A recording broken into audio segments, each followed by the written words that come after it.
So we've been doing some history as we're looking at Tom Chatham, The World Turned Inside Out, Henry Corbin, and The Angel Out Ahead, which is published in 2021, second revised edition. And yeah, so it's an introduction to the work of Henry Corbin, essentially.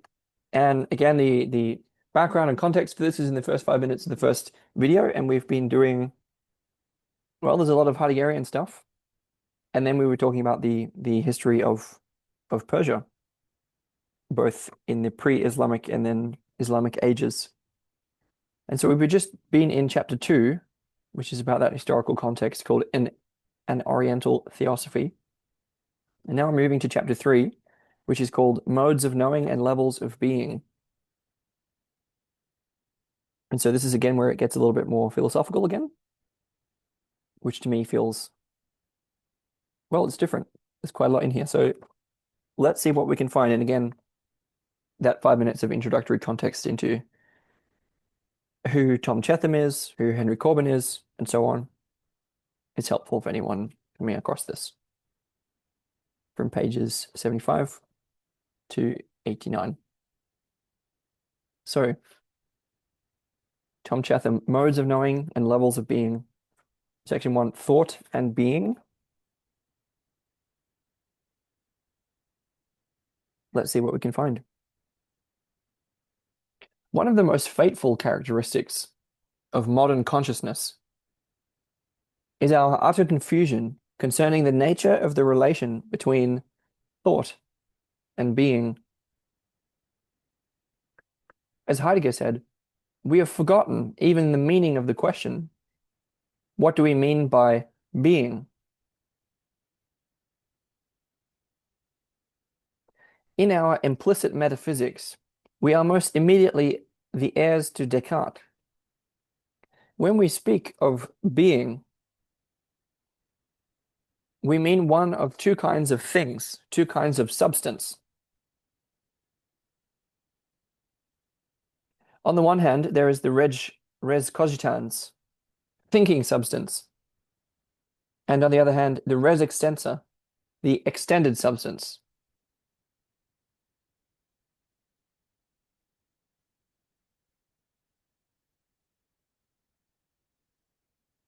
This is very roughly correlated with within and without. It's sort of like these Cartesian categories, when they're put like that, they seem very abstract and vague, but it's like, no, we've actually inherited that as some of the structural features of our world. And we're so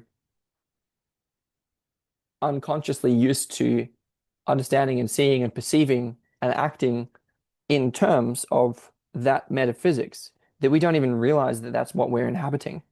And that these terms, like the thinking substance and extended substance, they actually refer to structural features of our being.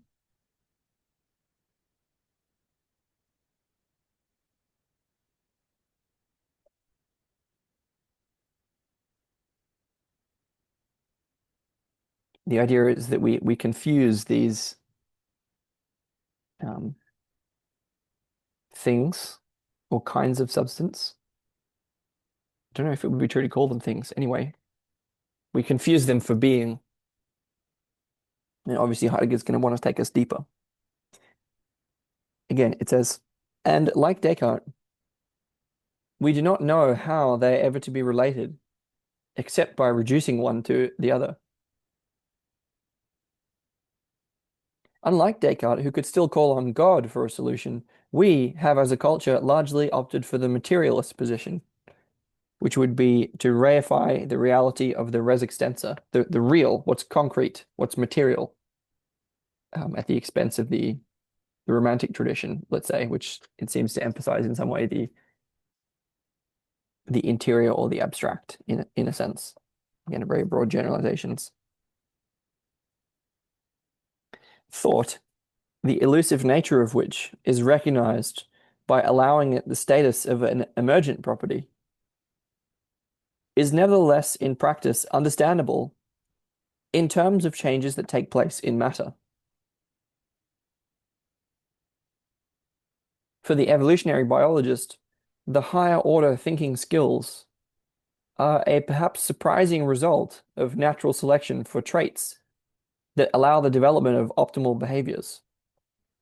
So again, here we're going to start talking about if it's the material which is real, then what is thought? And so he's sort of summarizing the main positions on what thought is. And that was the evolutionary biology perspective, the perspective of a biologist, let's say, like as a result of natural selection, blah, blah. And then he says, for the neurophysiologist, thinking occurs in the brain and can be understood and in the end perhaps controlled as a sophisticated form of electrochemistry. For the digital technologist, it is a complex kind of computation, differing only in complexity from what goes in a computer.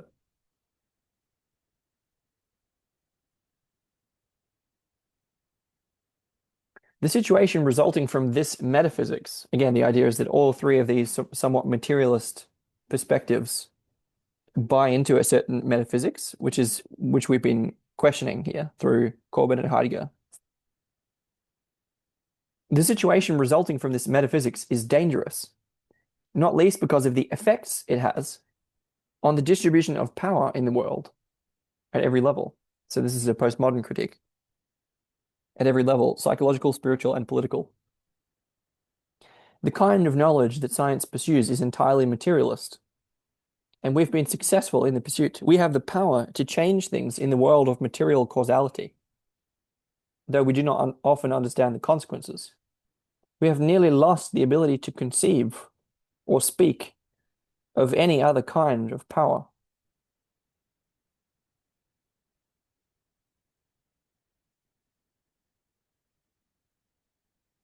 All motion is change of location. All causes are material causes. To change the world, you do physics or engineering. To change people, you use biophysics and biotechnology, Prozac and gene therapy. Religion is sociology, is psychology, is biology, is chemistry, is physics. This produces in the end a cosmology that is the history of matter in quantitative space. And there's a footnote on this which says the new sciences of complexity systems theory and the like claim to be post-Cartesian and post-Newtonian. And there is a real sense in which this is true. They are a remarkable advance over simple mechanical models of the world. But in the end, for all their advances upon Descartes and Newton, they remain at the same level of presence, the same mode of being, because the metaphysical cosmology in which they operate has not escaped materialism. It's only transformed it into energy or information or some other metaphor on the same level of being as before. In this sense, Riemannian space or Lobachevskian space is, though not Euclidean, still Cartesian, that is quantitative and continuous. Okay, so here I think second episode and third episode in this series would be quite helpful, which is that the whole point is that we've been trapped in this sort of Cartesian, rationalistic, materialist, ultimately nihilistic worldview or metaphysics. And people like Heidegger and Corbin, and now by extension Tom Cheetham, are trying to get us to notice that and to question that and to sort of back out of that in a certain way. And we're exploring that in particular through the relationship between being and thought, by seeing how the consequences of this Cartesian metaphysics are that thought, and by extension the sort of interior world, are a kind of emergent property or epiphenomenal to regarded this way, where they're regarded as epiphenomenal or a secondary consequence. And this is a radical devaluation of the inner, of the subjective, of interiority, and the consequences that come from that. Namely, that we fail to be able to conceive of things in a different way. We've lost the ability to be flexible in our view of the world, in addition to our devaluing of our own interiority. And we also pursue a certain kind of power that goes along with the ability to manipulate the material world, and that has consequences because we're often blinded to the effects of that power. So it's sort of power derived from techne, material techne. And that's where we get all these sort of kind of reductive stories that yeah, you change people by I mean, this is all a description of the modern conditions, not it? It's bankrupt. And I mean, look, there's a lot of benefit that we get from it, but it's also really terrible. I can't exactly detail why it's really terrible right here. I mean, to me, that's pretty obvious, and yeah, we've been really cut off from. I mean, as much as things like gene therapy and Prozac have been helping us, we've also engineered a lot of problems for ourselves as well, as an example. Okay, let's continue. The powers of materialist rationality, usually in the guise of technology and the economy, are opposed effectively, rarely. So we're not very good at standing up against them, obviously. The opposition seems to take two major forms, though the categories overlap. Okay, so how do we resist the technology and the economy? Let's see what Tom Chatham thinks. He says one is diffuse, small scale, and democratic. The other is focused, collective, and dogmatic. All the opposition is branded irrational. And so he says, on the one hand, there's a collection of groups, including, among others, the renegade ecologists, who are opposed to a monolithic view of the scientific enterprise. Those promoting a spirituality based often upon a return to pagan ideals, and factions within the developing world who see all too clearly the dangers of industrial capitalism as another form of colonialism. So this is essentially like the progressive left in a sense. These factions tend to agree upon the necessity of the local or regional distribution of power and wealth, and to champion the democratic ideal of the importance of the individual. On the other hand, this is the other sort of strand of opposition. He says, there are those whose opposition to modern Western ideals takes the form of a dogmatic fundamentalism that is as rigid and focused as its opponent. Here we could include those Christian fundamentalists whose position is often complicated by the fact that they want to reject science but accept a free market economy. So he's sort of pointing to these two different sort of strands of opposition to, technology and the economy in the form of a kind of regressive conservative fundamentalism and a quite diffuse, small scale, and democratic um, sort of rose-colored view of the progressive left. Anyway, we'll try to steer out of politics and on. And so then he says, the intensity of the conflict between the modern, eclectic, unstable West and a traditional, coherent, and stable Islamic culture has consolidated the extremes on both sides. It's important to realize the magnitude of the encounter. Iran and the Islamic world have faced the task of coming to terms in a short time with a culture that is as radically alien to it as our world would be to someone living in the European Middle Ages. The traditional religious schools in places like Qom, Qom, Qom, in modern Iran, were until recently based upon study of the Quran and the tradition of commentaries upon it, and on cosmological sciences such as astrology and alchemy. They were, in fact, medieval, whether one means this as praise or criticism. Corbin was concerned about the destabilizing effect that modern agnostic and nihilistic cultures would have upon such traditional societies, and wanted to avoid the clash of dogmatisms that has, in fact, developed.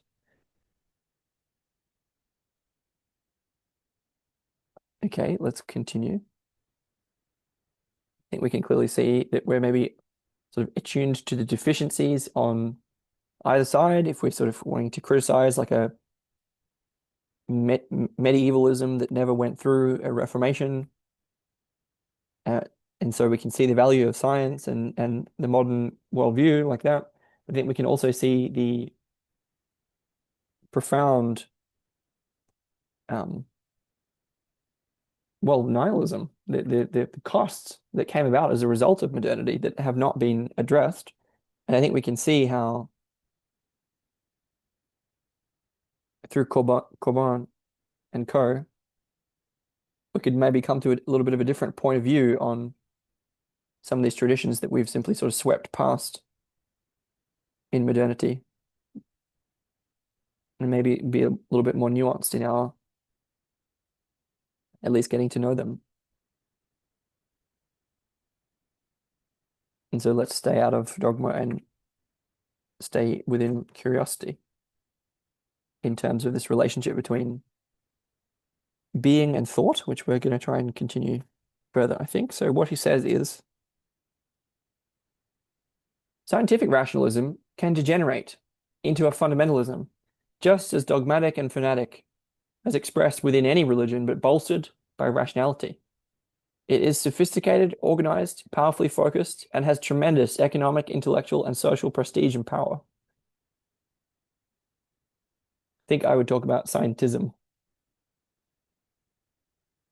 He says, thus, the conflicting powers are rooted in the dual dogmas of science and religion, and they share nothing like a common language or a common view of the world. The stage is set for fruitless conflict or standoff. And while the dogmatists battle the economies of capitalism, itself given birth by a collusion between science and Protestantism, thunder over the globe, unconstrained, wiping out diversities of every sort. What Corbin might have stressed is that what is lacking in any such conflict of dogmatisms is an understanding of the meaning of the transformative power of spirit, and any means of making this power effective in the world through the transformation of individual souls. Yes, the question is, can we remember Gnosis, and can we make Gnosis effective in the world? How is it possible for Gnosis to be effective in the world? And that's, I guess, part of what I'm saying is that it's within groups. It's within groups. Without, without, look, I mean, we can understand why things turn into cults pretty well, and I think we can correct and account for that.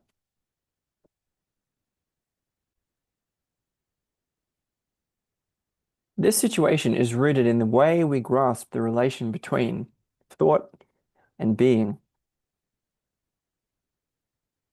This is the origin of the dualism of spirit and matter that finds its most poignant contemporary expression in the conflict between science and religion.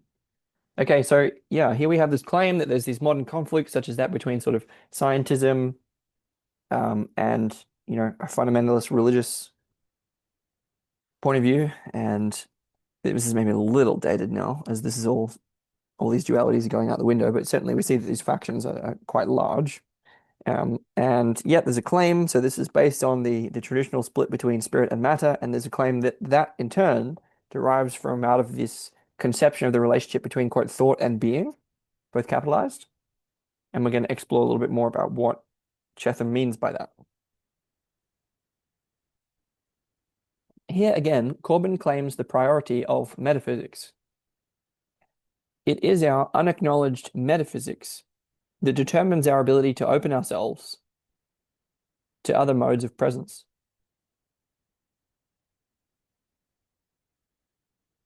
The being that is involved here is ours. And the thought in question is not pure reason,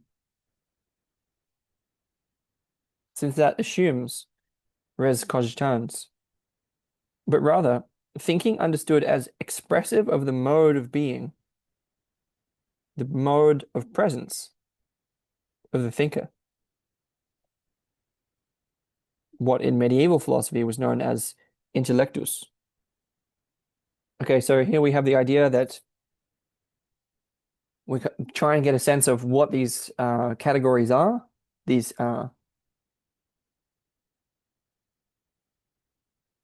namely being and thought, and it's being as in Dasein, as in our being here, which is a kind of quality of presence which precedes our identity in some way. um, or our thingifying or qualifying ourselves. Before we are who we are here. We are design, we are being here. Okay, and then that's the being part. And then the thought part is not our reason, but rather our thought as an expression of our mode of being, uh, our thought as an expression of the mode of our presence. So the way that we are present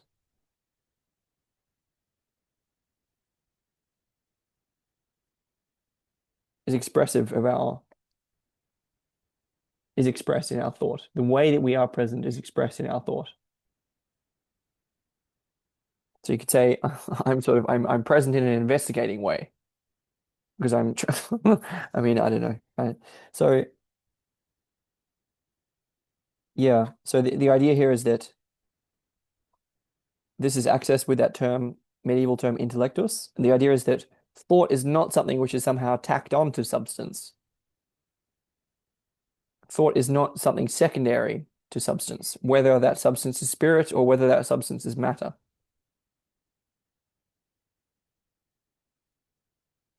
Thought is rather an expression of a mode of being, of a mode of presence.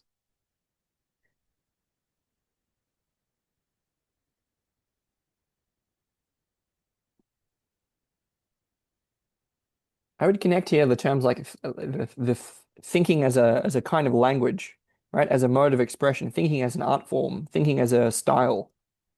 All of these for me help to get at what is meant here. It's thought as a way of conveying oneself in the world. Quote, thought is not extrinsic to the thinker.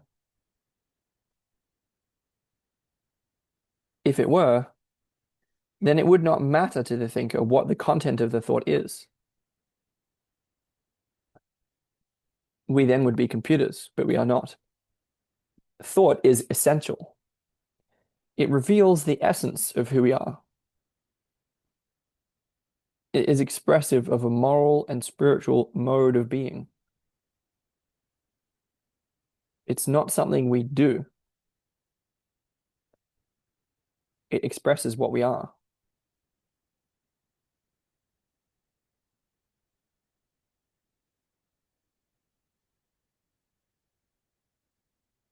This is definitely like an understanding of thought.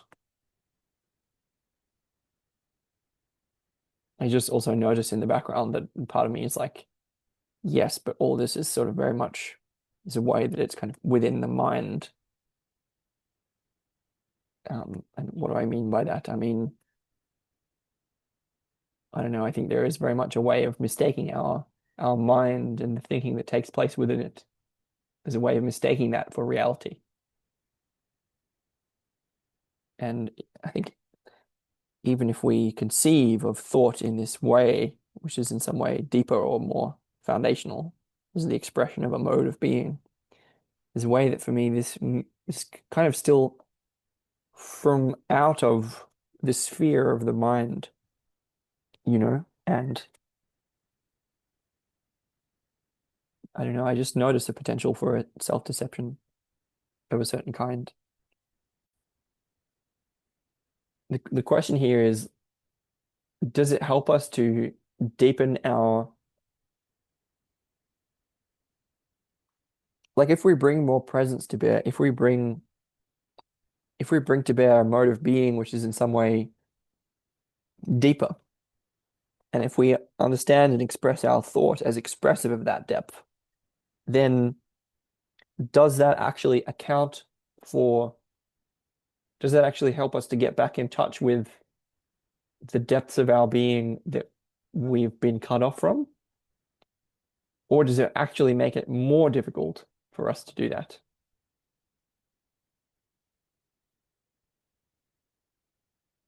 Trying to think of an analogy.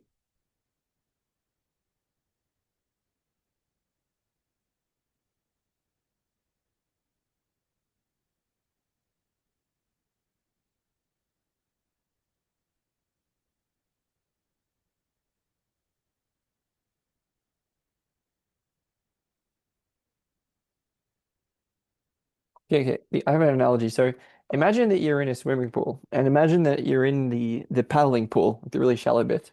This is the analogy to the mind.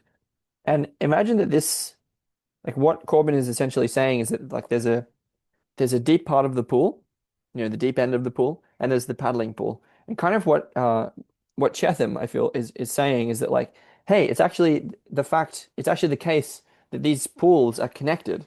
They're in one continuum from shallow to deep.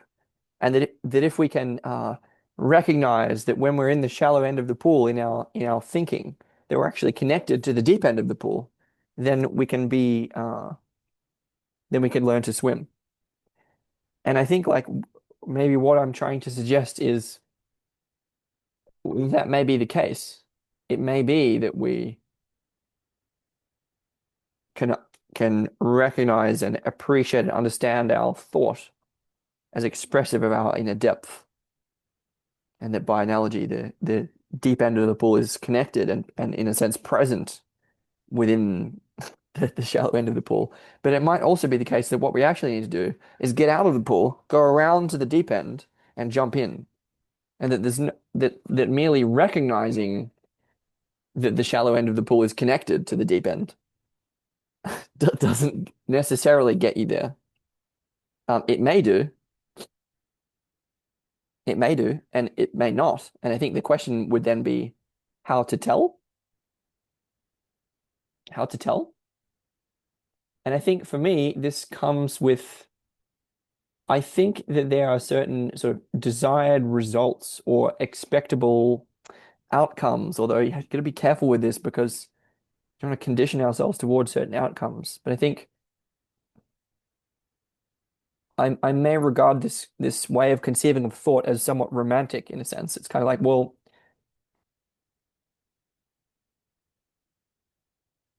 but yeah, the thing is that if those outcomes are in some way measurable in material terms, then I'm sort of succumbing to this, hey, do we have power in the world kind of standard, which is kind of not the point. It's kind of not the point. And I don't know, I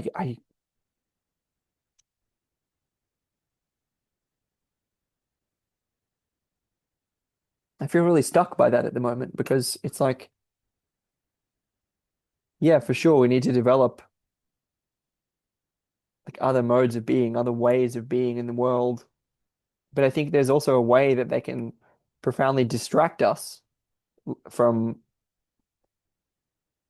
what's going on at a sort of material level. And like I think there's a way that just because of the sort of overemphasis on power, material power through techne, and an overemphasis on materialism, that doesn't mean it's going well in that sphere. It's not going well. And so, I mean, the idea might be it's not just that we're wanting power in the world, it's that we're wanting the right kind of power in the world.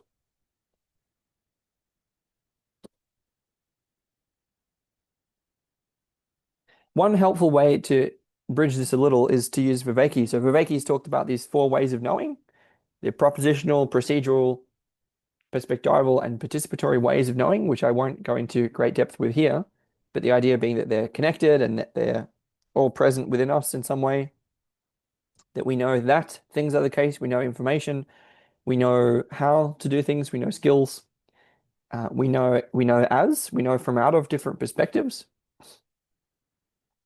and then participatory knowing is sort of a way of knowing that's even deeper than the different perspectives that we can take that structures our being in the world, and that each of them is associated with a different kind of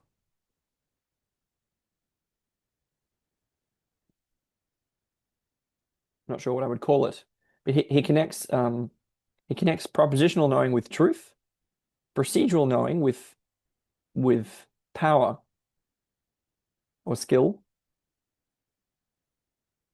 perspectival knowing with presence, and participatory knowing with attunement or gnosis. And that the second level that I mentioned, the procedural level, is more connected with techne.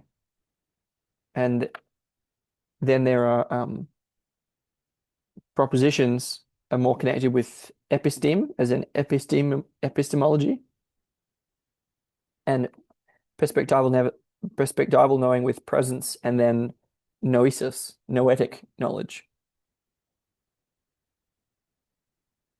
Oh, they're different varieties of realness. So the real is expressed equally in truth, in power, in presence, and in attunement or gnosis. And so the idea here would be that, okay, if we can understand that we've sort of been overdeveloped in the materialist sense of developing power in the material world, then developing a better sense of propositional sort of truth through episteme, perspectival presence through noetic knowing, and a participatory gnosis through attunement. Developing that is all very well, but we don't want to sort of give up the sphere of material power. We don't want to sort of abandon the sphere of techne to the technologists, because that doesn't do very well. So it's not just that we need to develop these other modes of being, let's say, but also govern ourselves more effectively in some way, more sustainably, I would say, in the world of material. And in some way, I feel that this kind of philosophy, in a sense, distracts us from that. Although I don't think it has to, but I think it can run the risk of doing so.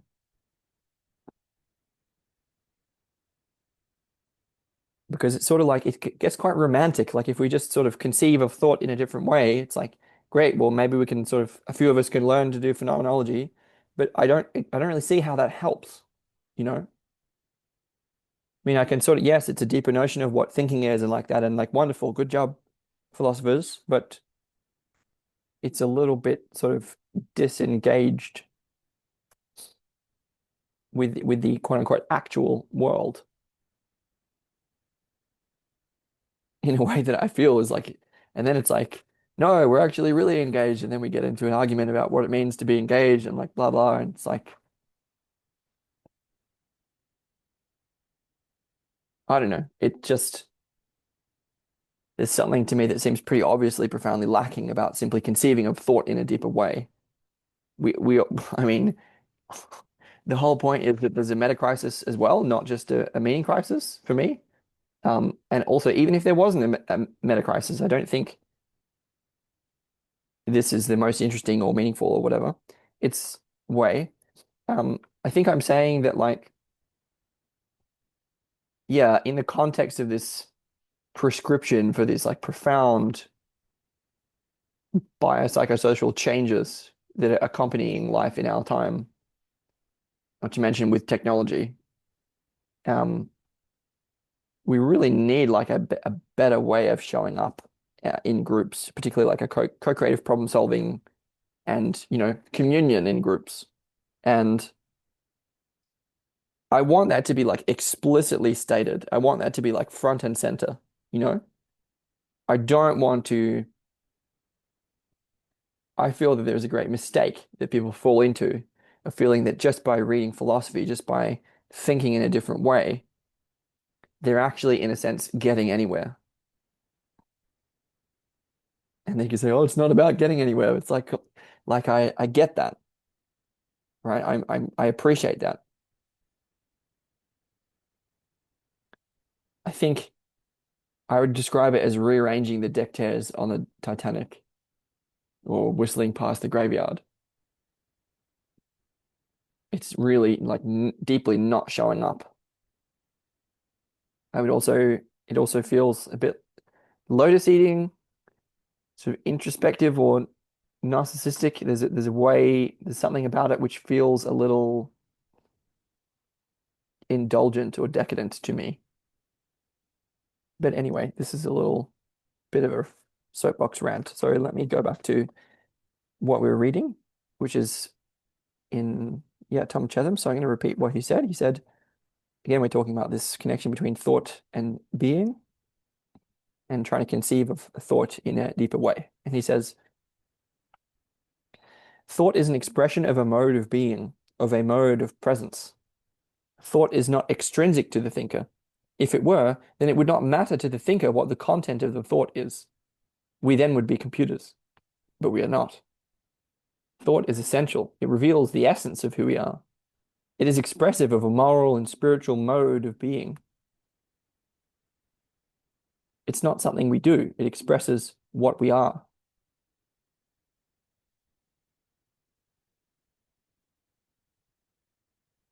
The obvious point is it expresses who you are, but it's like it's a minority occupation. And so are we trying to offer something which is not elitist, or are we just admitting that it's only for the few who can think? Anyway, it is our particular history of being, and thus the history of the language that we use, which has bewitched us.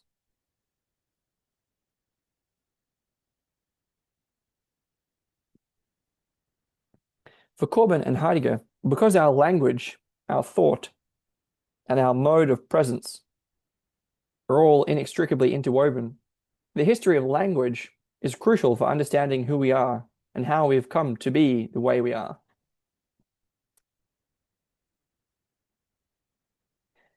In the passage from Greek to Latin and beyond, the linguistic distinctions between the essence and the existence of a thing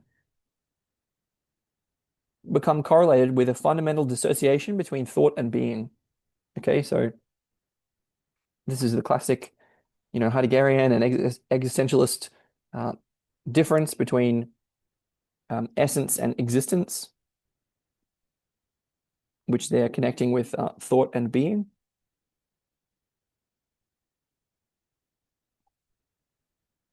So I won't go on about that. The episodes on Heidegger earlier, I think it's 2 and 3, would be helpful there. But then Cheetham says, but in the Islamic world, the story was different. Corbin says, quote, the Arabic words used to designate the action to be, to exist, and that of being or existing cannot give rise to the same semantic vicissitudes as in the modern Western vocabulary.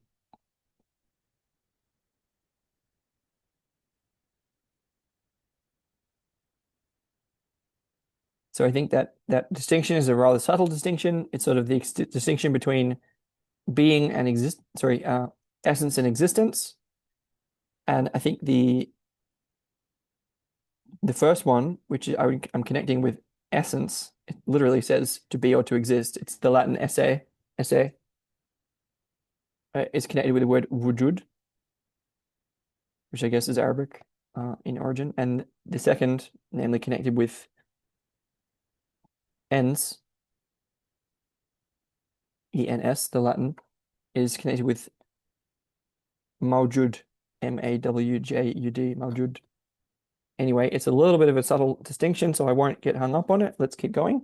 So they're saying this distinction didn't arise in the same way in the Arabic world and Arabic language. And then he says, Iranian philosophers thinking and writing in Persian and Arabic could never fall prey to the same ontological mistakes as did the philosophers of the West. What Corbin means by philosophy, by thinking properly understood, is a transformational activity rooted in language, which is conceived not as a human creation or merely a means of communication, but as a fundamental structural feature of the cosmos. Philosophia is a spiritual pursuit akin to depth psychology. This kind of thinking is Gnosis, knowledge that changes and transforms the knowing subject. Yeah, so I think this is probably the fundamental point of difference. This is what Jung would call word magic. it's kind of this is an idea that gnosis is something that is thought. And while I wouldn't want to deny that reading can be transformative, I think there's a way that, for me, I understand gnosis as something that is, in a sense, deeper. There's a way that it's not something that I feel our thinking can be involved in a sense. Or I think our thinking comes before and comes after, and even can come during gnosis. But I think it's ultimately secondary to what I would consider to be the core of gnosis.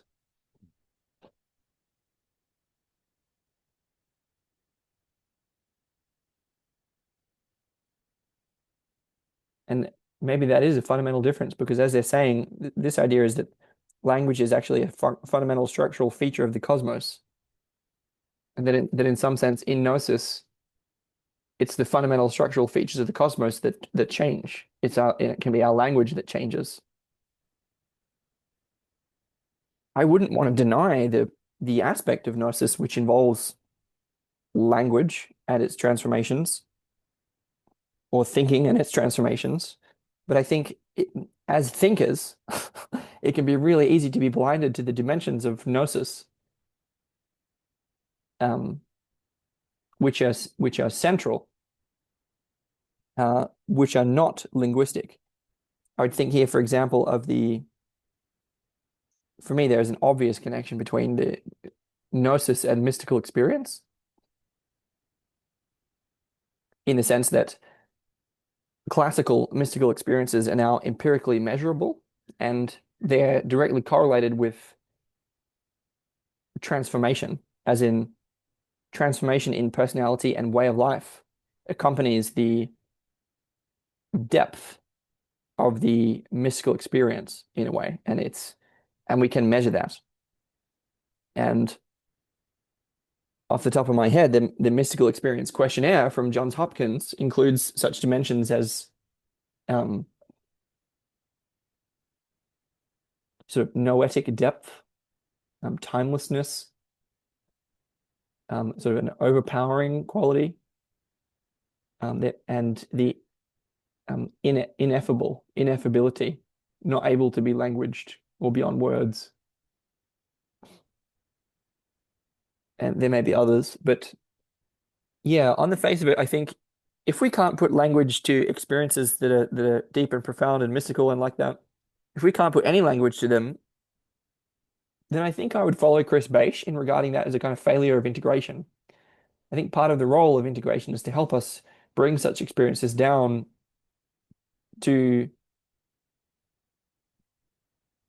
down and into our lives. But I think fundamentally, there's very obviously, very clearly dimensions of such experiences which are of critical importance, of constituting of a constituting nature or quality that define such experiences that are not linguistic, that don't involve thinking.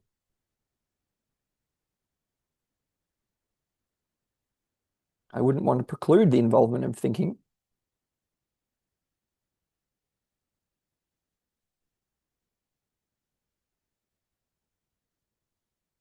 And I would say I know from personal experience how deeply involved thinking can be in gnosis, but you really want to be careful not to equate thinking and gnosis. And that's exactly the mistake that I see being made here. As you said, what Corbin means by philosophy, by thinking properly understood, is a transformational activity rooted in language, which is conceived not as a human creation or merely a means of communication, but as a fundamental structural feature of the cosmos. Philosophia is a spiritual pursuit akin to depth psychology. This kind of thinking is gnosis, knowledge that changes and transforms the knowing subject.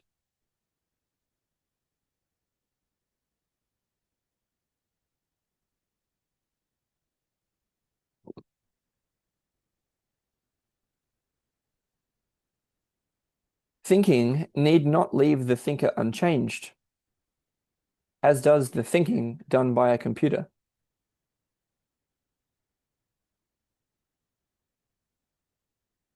That kind of thinking is entirely restricted to the level of material causality.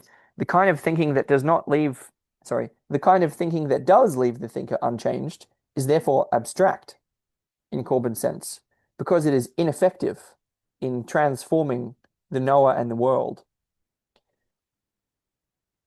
It's kind of like, great guys, we can have a more expanded understanding of what thinking can be and recognize the non-abstract nature of thinking and practice philosophy in a transformative way.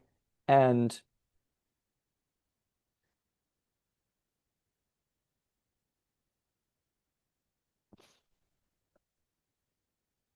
it's kind of like that. Yeah, I mean, in a way that seems deadly obvious to someone like me, but I don't know if that's, I mean, like, wow, is it really the case that those people weren't thinking at all? Like,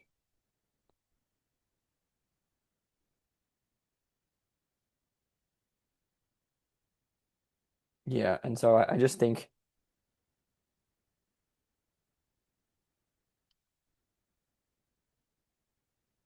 it's all very well to deepen the sense of thinking, it's all very well to think in a deeper way, but there are also aspects of life that are not thinking. And yeah, and I also feel and sense and intuit and like that part of the whole point of the ecology of practices is to help people who are very temperamentally imbalanced in a particular direction, such as the direction of thinking, to it's not just about bringing our thinking to be more expanded. It's about developing some of our more atrophied capacities. Um, yeah, otherwise it's sort of just that the world of thinking becomes more expanded, and deeper, and that doesn't necessarily make it more accessible or more relevant in a way. It can make it, more of a fantasy land or more, a higher resolution rendering on the fantasy land. Pretty critical from me, but I think this is a real risk. Anyway, I'll try to keep going. He said, the kind of thinking that does leave the thinker unchanged is therefore abstract in Corbyn's sense, because it is ineffective in transforming the knower and the world. Again, I can't resist commenting, but I guess my point is that even if we can experience thinking as not abstract, I don't know that that makes it effective in transforming the knower and the world, because I've witnessed and experienced co-transformation of self and world, and like I feel qualified, you know, if I may say so, and I think there are many people who are also qualified to have a proper regard for what being effective actually means. And I think it's very easy to mistake, oh, I'm really transforming. Is it like really? Like, are we? But maybe I'm just looking for something that's quite specific that I shouldn't necessarily hold other people to. But I think I certainly feel inclined to anyway. And although it is perhaps useful for describing historical relations among things or ideas, and for pushing things around in the world of objects, this abstract thinking, is restricted to one mode of being and one mode of presence. Yet more fundamentally, the mode of presence required for this kind of thinking is in reality a mode of absence. So this is the, shallow kind of thinking, which is abstract and not transformative. So he's saying that this is actually a mode of absence. That is to say, the objectivity of all the sciences is based on an impersonal, abstract, and distanced relation between the knower and the known. Only in this way can the object of knowledge be reduced, explained, or explained away in terms of something else already known, already past. This means of understanding requires that anything that appears, that reveals itself to us in the present, must, in order to be understood, be regarded in terms of something else that is not present.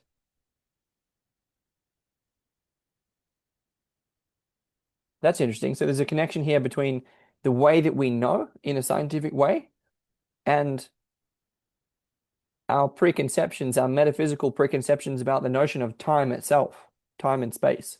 So there's a way that we know something in this scientific, objectifying, impersonal, abstract, distanced, sort of materialist, scientific, reductionist way.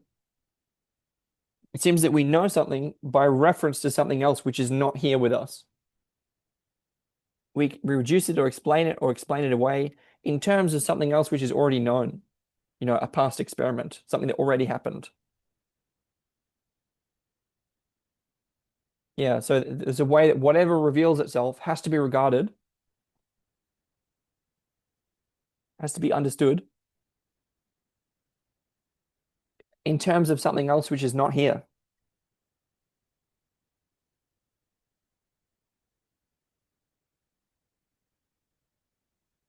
And we can see how this is derived directly from this conception of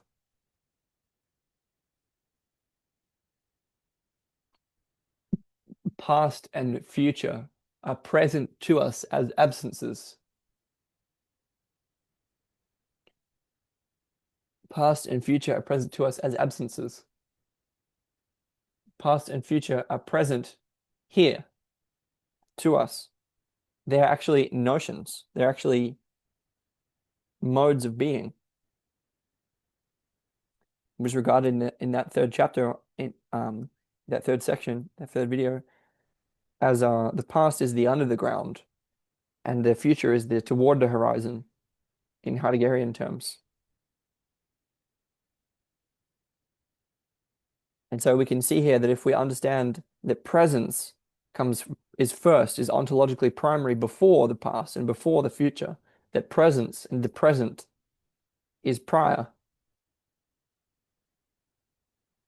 and that we concern ourselves with past and future because of their absence, because of their not appearing in a way. That's why they worry us. We can see that the scientific way of understanding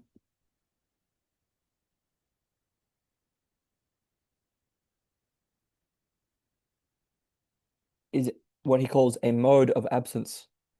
Since we understand in terms of that absence, we understand in terms of the past.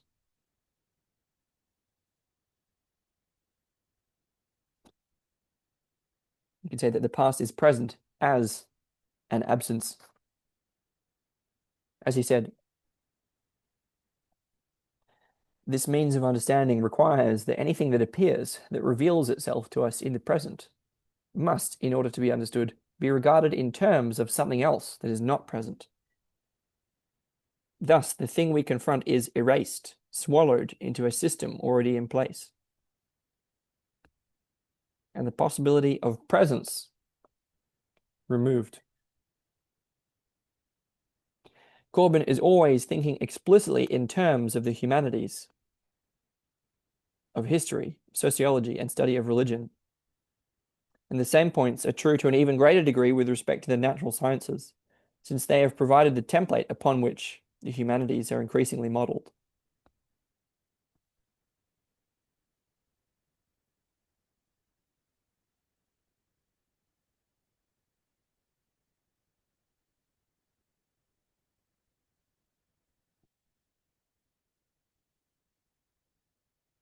As we will see later on, Corbin's deeper point concerns the nature of time as an explanatory principle. To explain something new, something present, with respect to that which is already understood, already disclosed, already closed and distanced by the passage of time, and so past, is the essence of the reductionism inherent in the historical sciences. In this case, quote, the notion of something spontaneous and original then appears as vaguely scandalous, since it is inexplicable.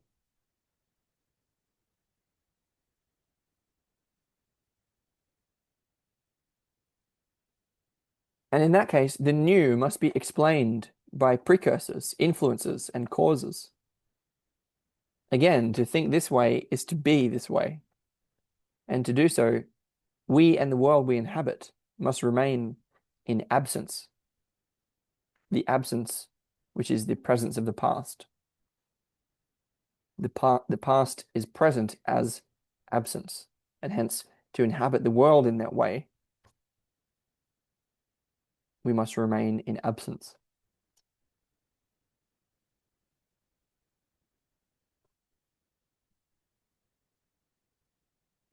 In order to come to grips with this way of thinking, we must overcome the modern rational skepticism that makes us think that metaphysics is something we've outgrown. Properly understood, it is a necessary part of any transformative discipline. Because as Heidegger has shown, far from being abstract and non-utilitarian, our metaphysical presuppositions provide the framework for our mode of being in the world.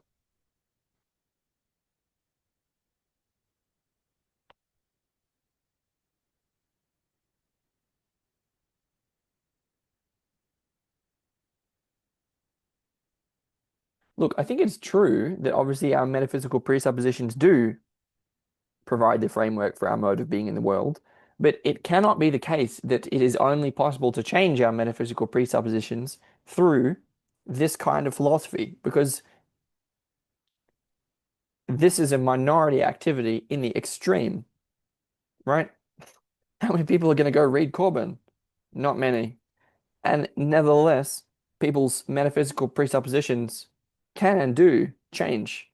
Transformative experience is available to everyone, actually, which is big news to the philosophers. And so it's just very convenient for the philosophers to say, this is the way to change our metaphysical presuppositions. I think what they mean is this is the way for us to change our metaphysical presuppositions. And even then, I mean, if it doesn't ultimately change the way of life, then I don't see what value changing the metaphysical presuppositions has. I think Corbin's claim was that it's our metaphysical presuppositions that make transformation available to us or not. And I think there might be some truth to that, but think of gnosis and transformative experience as a kind of emergent phenomena that comes out of the body, and it's in some way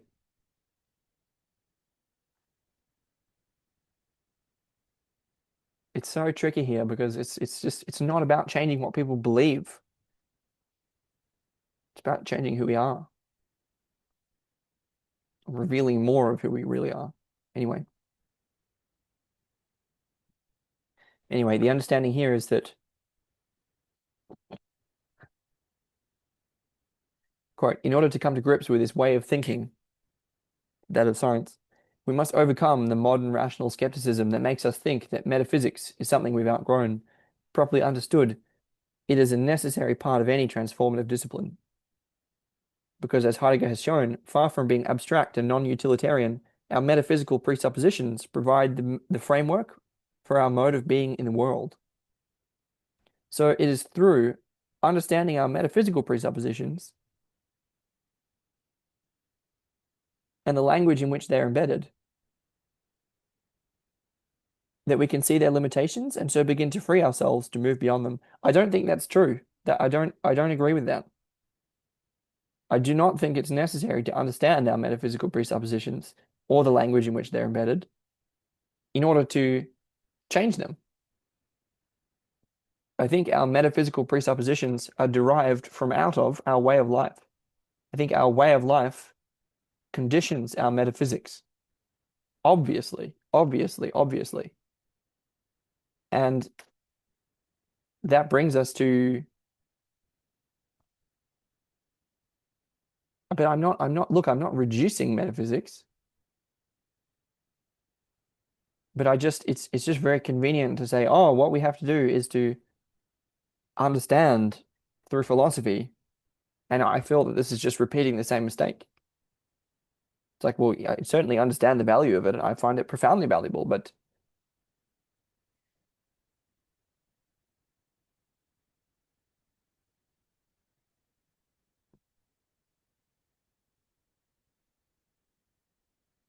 yeah, I mean, the philosophers of the world would like to make everyone like them, and I don't think that's not going to happen.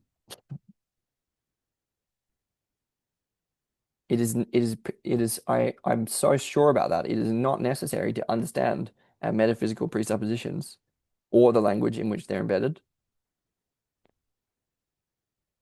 in order to free ourselves to move beyond them. Transformative experience is available, gnosis is available without that understanding. This is in some ways a very Freudian or psychoanalytic take. Anyway, Cheetham goes on. This should sound like another, perhaps unfamiliar, way of saying the same kind of thing that Freud was trying to say within the essentially materialistic framework that he adopted.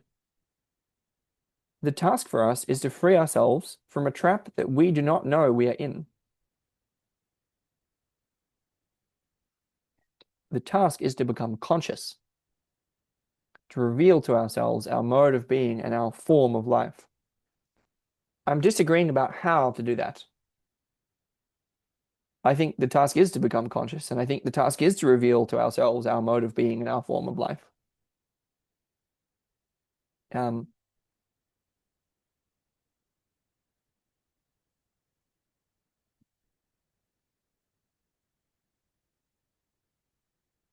at least to an extent. I mean, there's a way that this, if the orientation is to reveal to ourselves our own mode of being, there's a way that this is quite self-referential, and I think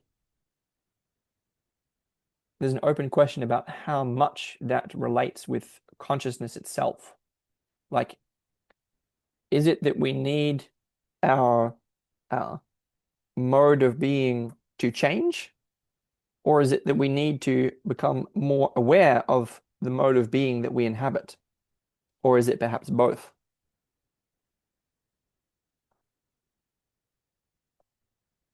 And if it is both, which I would suggest that it is, then it's great. We have a kind of self-reflective feedback loop of consciousness that's going. We can bring up different aspects of our mode of being and see it, look at it, be aware of it. But that shouldn't blind us from the necessity to recognize that our way of life, what we literally like, the spaces that we occupy, who we're around, and what we're practicing, they deeply condition our awareness. They give rise to different cultures,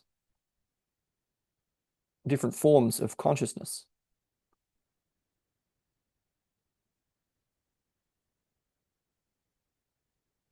And that to me seems more.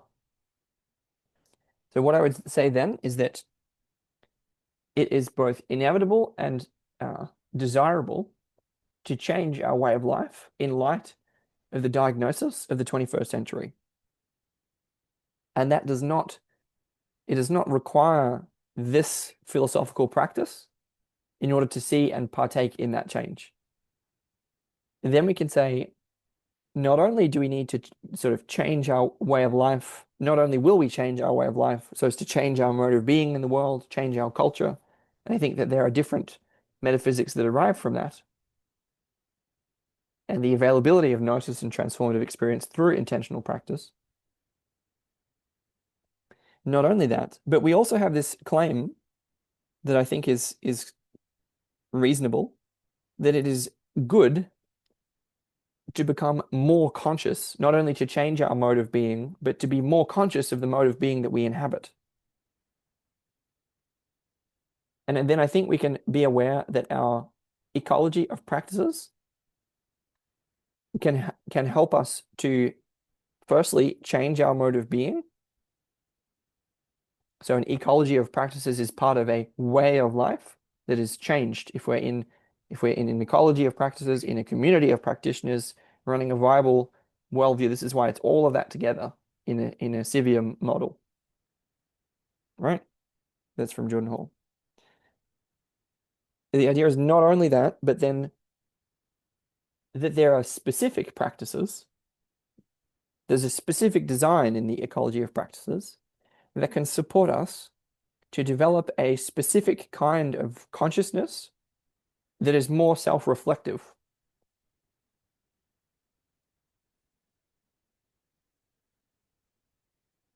Not only It's not only a change that changes our mode of being in the world, our form of life,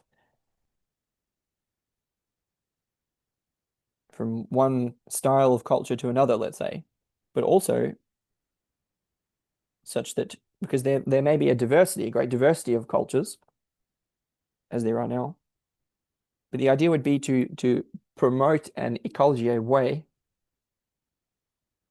that has a greater sense, a greater focus, a greater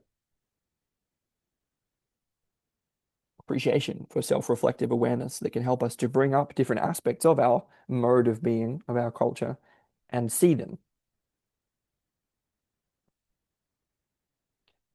And then I would say it remains to be seen which of those is more important. Is it more important for us to change our culture itself, or is it more important for us to change how self-reflective our culture is? And how can we tell which of them is more important?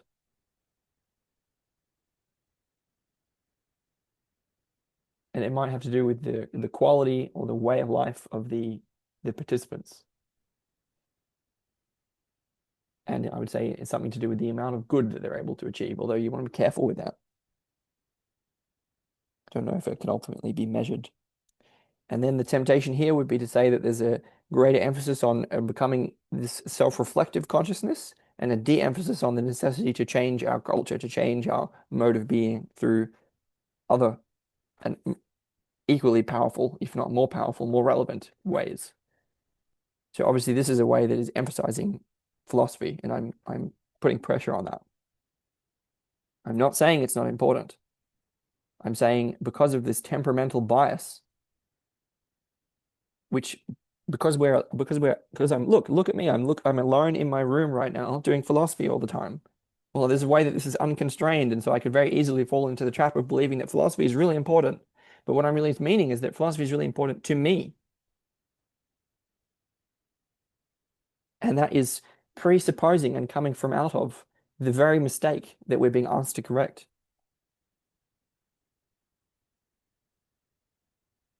It's not that philosophy is unimportant. It is important. But its importance may be very easily overstated by the philosophers, which is the same is true of everyone in all professions. And that's why as soon as we have this idea that, oh, it's an ecology of practices, well, then everyone's going to say, oh, we should practice what I do and we should practice what I do. It's like, well, how do we tell what actually works and what's actually going to help us?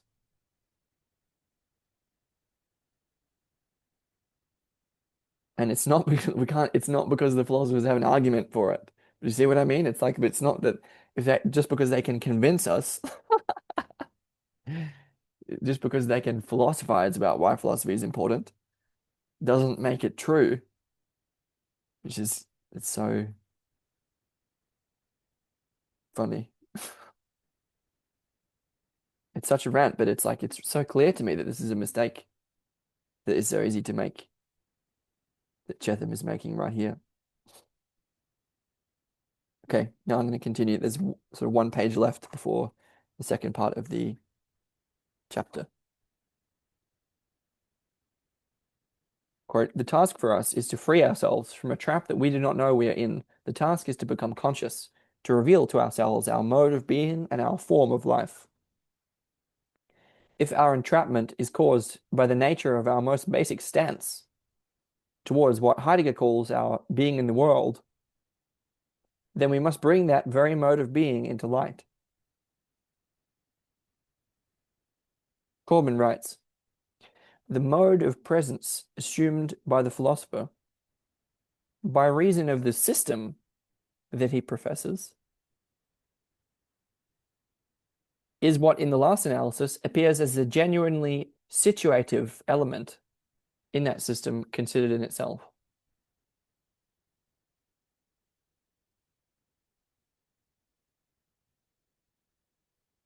This mode of presence is usually concealed beneath the tissue of didactic demonstrations and impersonal developments.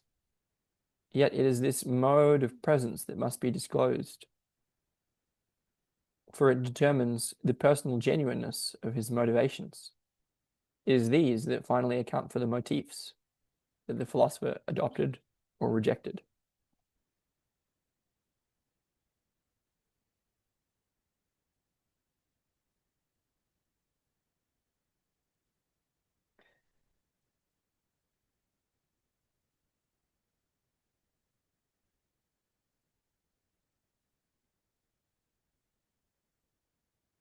I guess I'm saying that, okay, if our mode of being is quote unquote assumed by the philosopher by reason of the system that he professes, I guess I'm saying that it's not about the system that they profess, it's that they are professing a system.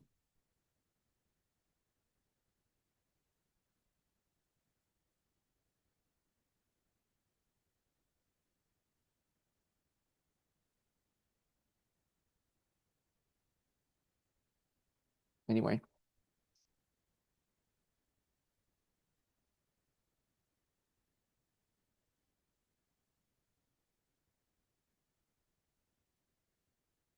quote, the mode of presence is what situates us. What determines the quality of the space in which we live, and the nature of our relationship to the objects in the world, to what we can know. The mode of presence determines what can be understood. Quote, like can only be known by like. Every mode of understanding corresponds to the mode of being of the interpreter.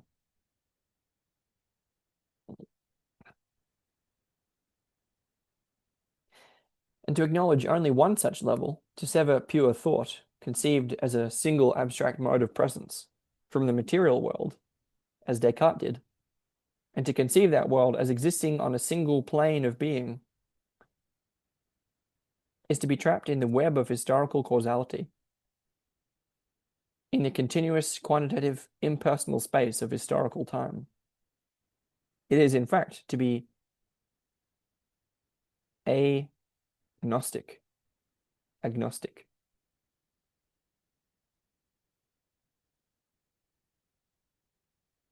It is the Gnostic who knows there are other levels of being corresponding to other modes of presence.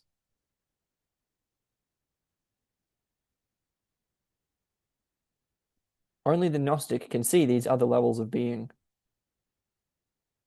Oh, I hate this so much. It's like, look at me and my secret knowledge. Ooh.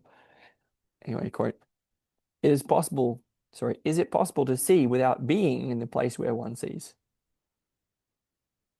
The agnostic will have nothing to do with the thinking that does not claim to be an analysis conducted within the framework of quantitative space and time, since such intellecting can only be powerless, useless, because there is the realm of quantity.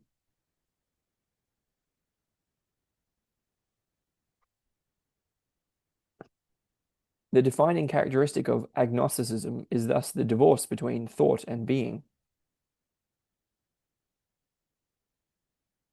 and the consequent dominion of impersonal knowledge. Civilization in the West has, since at least the 12th century, been split by the conflict between philosophy and theology, between faith and knowledge, between symbol and history, based on this deeper divorce.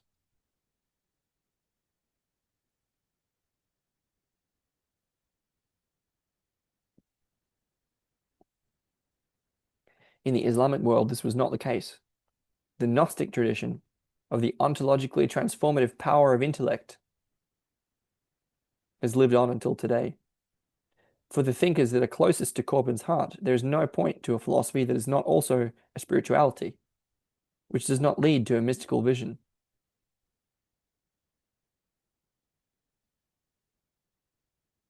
For Surawadi, there is no true philosophy which does not reach completion in a metaphysic of ecstasy, nor a mystical experience which does not demand a serious philosophical preparation.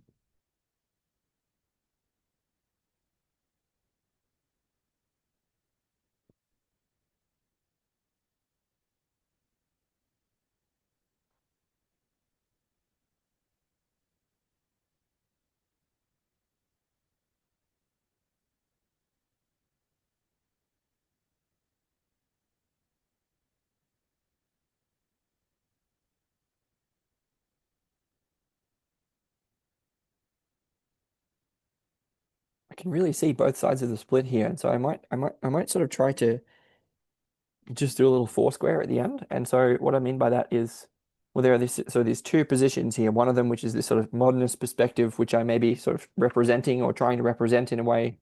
Maybe I'm unconsciously doing that. And it's this split between thought and being, and this is to define things in terms of their usefulness, in terms of how powerful they can be, in terms of their reality defined in terms of quantity, like what does it do? What does it achieve? This kind of thing. And there's this other point of view, which is supposedly more that there's this unity between thought and being, which is, let's say, quote unquote, more Gnostic. Um,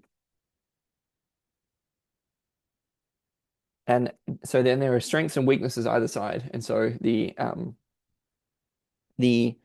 I guess I'm saying that the strength of this quote unquote agnostic position that separates thought and being, the strength of that um, is that it has this orientation toward being actual in the world, toward quote unquote being effective in the world. Um, like I noticed that there are these quote unquote real material conditions which are not ideal, and I think it's possible to live, to practice, to philosophize in such a way as to have to improve those conditions. I think that's true. I think that's pretty obvious. And I think that broadly considered as our way of life has a profoundly conditioning influence on our presence, on our consciousness. And obviously, then the weakness of that sort of point of view is that we're only able to conceive of things in terms of their usefulness. We're only able to conceive of things in terms of their effectiveness of their power in the world. And we're blind to other modes of being. We can't inhabit the world in any other way. And so we're sort of stuck in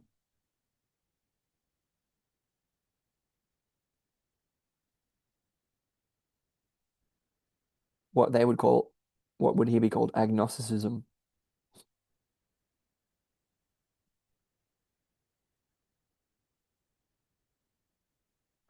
And then to summarize the sort of other point of view, which is the quote unquote Gnostic position here. This is the idea, the strength would be that there is sort of genuine access to quote unquote transformative experience, to Gnosis. That there can be um, real transformation, that we can uh, experience quote unquote other modes of being in the world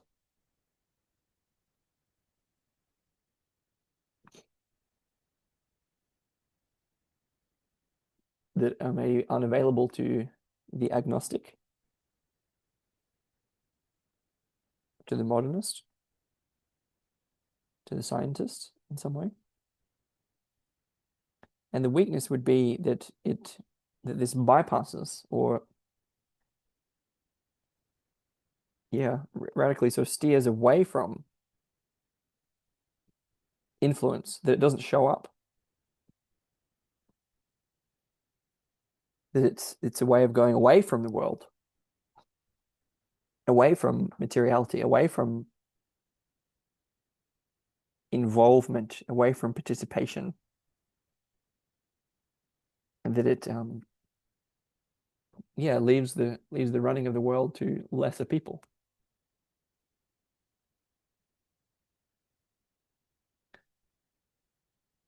And so the idea here would be to then, having mapped out that very brief four square, I don't think it's entirely like I'm trying to express both sides of it as much as I can. The idea would be to effect a reciprocal opening opponent processing dynamic between the strengths of both sides while accounting for their weaknesses. So can we, even as Gnostics, appreciate the value of materiality and involvement, recognize the problems, and orient towards solving them as a meaningful way of engaging in the world? So that in addition to cultivating our access to other modes of being, we can refine and deepen our materiality, our science, and not simply abandon it, while at the same time having access to gnosis, having access to other modes of being, and being able to inhabit each of them in turn and, in a sense, optimize each of them, but again, that's going to be a triggering word for some people. But anyway, I'll leave that there for the moment, and say at the same time, can we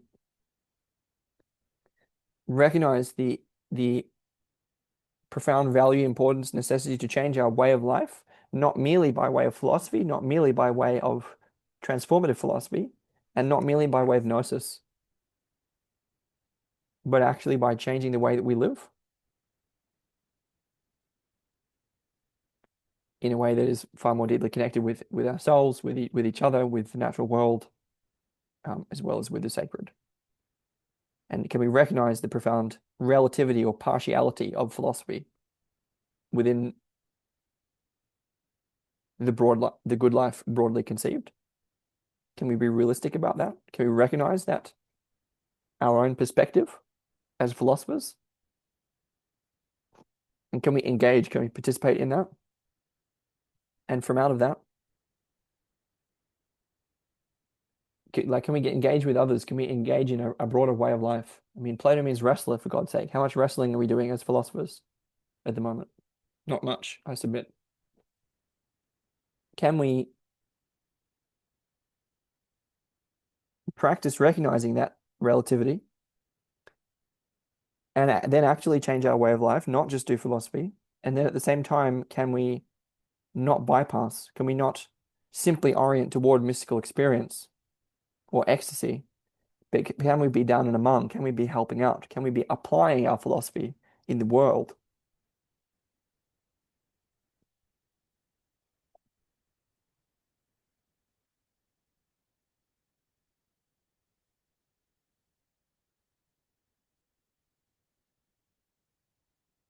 I'll have to leave it there.